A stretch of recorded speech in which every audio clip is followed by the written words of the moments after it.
for your Form Friday challenge, we are going to be looking at where your breath goes and then where you can direct it. Okay, so this is going to be a fun challenge. If you've done any breathing body work, then you know that you can direct your air and then the subsequent pressure from where that air goes into different parts of your body. So let's say I am a shallow breather. I am directing air into the top lobes of my lungs. Okay, I am not reaching those little bottom area of my lungs. I'm not really maximizing my diaphragm movement with my inhale because I am doing a shallow breathing pattern when I breathe up into my neck and shoulders. This ends up making my pec minor tight, my scalene's tight. Okay, so it ends up making everything really tight through here because we have all these neck accessory muscles. All right, this is you if you come back from a run and your neck is tight. It means you slipped into a shallow breathing pattern while you were running. Okay, side note, now back to our challenge. I want you to give me a nice big breath and I want you to think about where the air goes. So big breath. Where did you feel the air go? Did you feel it evenly expand everywhere? Now, I want to take this one step further and give you the challenge of, can you breathe and send breath and pressure down into your pelvic floor, and what does that feel like? So if I direct my breath straight down,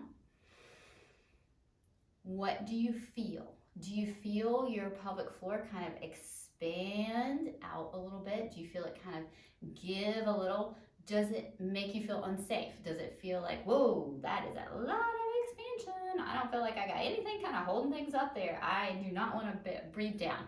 In that case, that would tell me you might have a little bit of laxity in your pelvic floor and be a really great component for pelvic floor strengthening. Need a lot of pelvic floor work.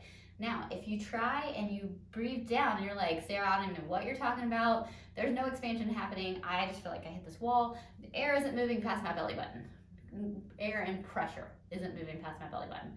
Then that's going to be telling me, you might have some pelvic floor tightness that you need to work on. And that pelvic floor tightness is stopping optimal functioning and creating things like prolapse that won't improve and leaking and things like that. So having tightness is not necessarily a good thing when we think about the way that tightness affects our body. Okay, so take this breath test and see what happens with your pelvic floor. Can you direct air down? Does it feel like a lot of give? Does it feel like a nice give?